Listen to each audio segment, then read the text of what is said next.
নমস্কার বন্ধুরা, পূজাস মিনি কিচেনে সকলকে স্বাগত জানাই। আশা করি সকলে ভালো আছেন, সুস্থ আছেন।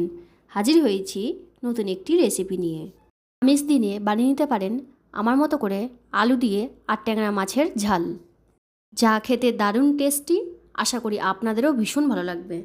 আমার এই চ্যানেলে ঘরোয়া রেসিপি সহজে দেখিয়ে থাকি, যা আপনাদের নিত্য প্রয়োজনে লাগবে। চলুন শুরু করা যাক আজকের রেসিপি। আর ট্যাংরা মাছের ঝাল বানানোর জন্যে এখানে 400 গ্রাম মাছ নিয়েছি। মাছটা বাজার থেকে কাটিয়ে নিয়ে আসা। এই মাছগুলো ভালো করে ধুয়ে নিয়েছি। দেখুন কতটা সাদা হয়েছে। আর এই মাছ থেকে স্কিন ওঠে, মানে মাছের ছাল ওঠে। সেই জন্যে মাছগুলোকে ভালো করে ডলে ডলে ধুয়ে নিতে হবে। আর এরকম ধরনের সামুদ্রিক মাছ ভালো করেই ধুতে হবে। যত ভালো করে ধুবেন ততটা টেস্ট হবে। এবার মাছে নুন হলুদ মাখিয়ে নেবো। তার জন্য দিয়ে দিলাম পরিমাণ মতন নুন, পরিমাণ মতন হলুদ আর অল্প লঙ্কার গুঁড়ো।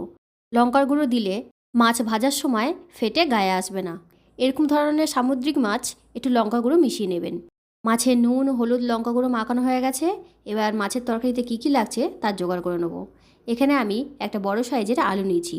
আলুটা খোসা ছাড়িয়ে 8 টুকরো করে ধুয়ে নিয়েছি। ধুয়ে জলে ভিজিয়ে রেখেছি। যেহেতু রেসিপিটা মাংসের মতন হবে, সেই জন্য আলুগুলো এইভাবে কেটে নিয়েছি। এদিকে নিয়েছি একটা বড় সাইজের পেঁয়াজ। পেঁয়াজটা খোসা ছাড়িয়ে টুকরো করে কেটে নিয়েছি। আর নিয়েছি মাঝারি সাইজে একটা টমেটো। টমেটো ধুয়ে টুকরো করে কেটে নিয়েছি। সাথে নিয়েছি 4টে কাঁচা লঙ্কা। ঝালটা আপনারা আপনাদের পছন্দ মতন দিয়ে দেবেন। এদিকে রেসিপির জন্য একটা মশলা তৈরি করে নেবো। তার জন্য একটা বাটিতে পরিমাণ মতন দিয়ে দিলাম হলুদ, পরিমাণ মতন দিয়ে দিলাম লাল লঙ্কার গুঁড়ো, দিচ্ছি হাফ চামচের থেকে একটু বেশি আদা রসুন বাটা। এবার সবগুলো মশলা অল্প জল দিয়ে একটা পেস্টের মতন তৈরি করে নেবো। এখানে আর কোনো মশলা ব্যবহার করব না। যেহেতু আগে নুন দিইনি, সেই জন্য দিয়ে দিলাম পরিমাণ মতন নুন। এখানে মশলাটা রেডি হয়ে গেছে। এবার রান্নাতে ব্যবহার করব। এখানে অল্প ধনেপাতা নিয়েছি। ধনেপাতা কুচি করে কেটে জলে ভিজিয়ে রেখেছি, যাতে ময়লাগুলো তলায় বসে যায়। তারপর গ্যাসটা অন করে কড়াইটা বসিয়ে দিলাম। কড়াইটা গরম হতেই দিয়ে দিচ্ছি পরিমাণ মতন সর্ষের তেল। পুরো রান্নাটাই সর্ষের তেলে করব। সর্ষের তেলটা গরম হতেই দিয়ে দেবো মশলা মাখানো মাছ। মাছগুলো ভাজার সময় গ্যাসের ফ্লেমটা মিডিয়ামে রাখবো।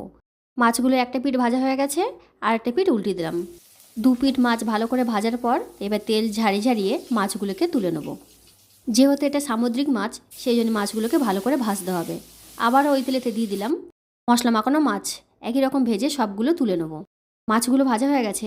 ওই কড়াইতে দিয়ে দিলাম পরিমাণ মতন আরও একটু সর্ষের তেল। দিয়ে দিচ্ছি কেটে রাখা আলু ও অল্প নুন।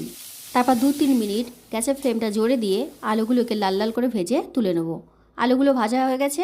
এবার একটা হাতা দিয়ে তেল ঝাড়িয়ে ঝাড়িয়ে আলুগুলোকে তুলে নেব। আলুগুলো তোলার পর ওই তেলেতেই দিয়ে দেবো কেটে রাখা পেঁয়াজ।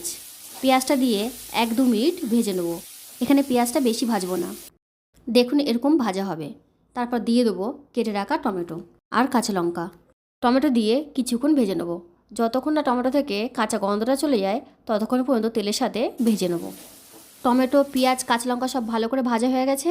এবার দিয়ে দিচ্ছি ভিজিয়ে রাখা মশলা। মশলাটা দিয়ে গ্যাসের ফ্লেমটা লোয়ে রেখে কষিয়ে নেব। ততক্ষণ কষাবো যতক্ষণ না মশলা থেকে তেল ছাড়ে। আমার চ্যানেলে এখনও সাবস্ক্রাইব না করা থাকলে চ্যানেলটি সাবস্ক্রাইব করার অনুরোধ রইল। আর পাশে থাকা বেল আইকনটি ক্লিক করে অল নোটিফিকেশন অন করবেন, যাতে আমি যখনই কোনো নতুন ভিডিও আপলোড করব তখন তার নোটিফিকেশন আপনাদের কাছে পৌঁছায়। আপনাদের একটা সাপোর্ট আমাকে আরও নতুন নতুন ভিডিও বানানোর ইচ্ছা জাগিয়ে তুলবে। আশা করি আপনারা আমার সাথে থাকবেন, পাশে থাকবেন। কেমন লাগলো আমার এই সহজ সরল রেসিপি, ভিডিওটি পুরোটা দেখে কমেন্টে জানাবেন। ভালো লাগলে লাইক করবেন আর প্রচুর শেয়ার করবেন। মশলাটা ভালো করে কষানো হয়ে গেছে। দেখুন কতটা তেল ছেড়ে এসছে। এবার দিয়ে দেবো ভেজে রাখা আলু। আলুগুলো দিয়ে গ্যাসের ফ্লেমটা আস্তে রেখে 4-5 সেকেন্ড মশলার সাথে কষিয়ে নেব। যেহেতু আলুগুলো ভাজা আছে, সেই জন্য বেশি কষাবো না। এরপর দিয়ে দেবো পরিমাণ মতন জল। এখানে ঝোলটা বেশি রাখবো না, সেই জন্য জলটা কম দিলাম, যাতে শুধু আলুগুলো সেদ্ধ হয়। জলটা দিয়ে ভালো করে নাড়িয়ে দেবো। তারপর ফুটে উঠতেই ঢাকনা দিয়ে ঢেকে দেবো সেদ্ধ হওয়ার জন্যে। ভালো করে ফুটে গেছে। ঢাকনা দিয়ে ঢেকে 10 মিনিটের জন্য সেদ্ধ করে নেবো। ফিরে আসছি 10 মিনিট পর। 10 মিনিট পর ঢাকনাটা খুলে দেখে নেবো সেদ্ধ হয়ে গেছে কিনা। তার জন্য একটা আলু ভেঙে দেখে নিলাম। ভালো করে আলুগুলো সেদ্ধ হয়ে গেছে। এবার গ্যাসের ফ্লেমটা জোরে দিয়ে ভেজে রাখা মাছগুলোকে দিয়ে দেবো। মাছগুলো দিয়ে ফুটিয়ে নেব। তারপর খুন্তি দিয়ে উপর থেকে নিচ করে নাড়িয়ে দেবো, যাতে মাছের মধ্যে ঝোলগুলো লাগে। এখানে রান্নাটা প্রায় রেডি হয়ে গেছে। এবার নামানোর আগে দিয়ে দেবো ধনেপাতা কুচি। আর দেব গুঁড়ো গরম মশলা। আপনারা চাইলে বেটেও দিতে পারেন, আমি এখানে গুঁড়ো ছিল সেই জন্য গুঁড়োটাই দিলাম।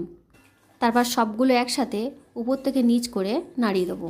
রেসিপিটা হয়ে গেছে, দেখুন কতটা মাখা মাখা হয়েছে। এবার আমি গ্যাসের ফ্লেমটা অফ করে একটা পাত্রে নামিয়ে নেব। তৈরি হয়ে গেল আলু দিয়ে আর ট্যাংরা মাছের ঝাল। আবারও চলে আসবো অন্য কোনো নতুন সহজ রেসিপি নিয়ে। ততক্ষণ সুস্থ থাকবেন, ভালো থাকবেন। ভিডিওটি দেখার জন্যে সকলকে অনেক ধন্যবাদ।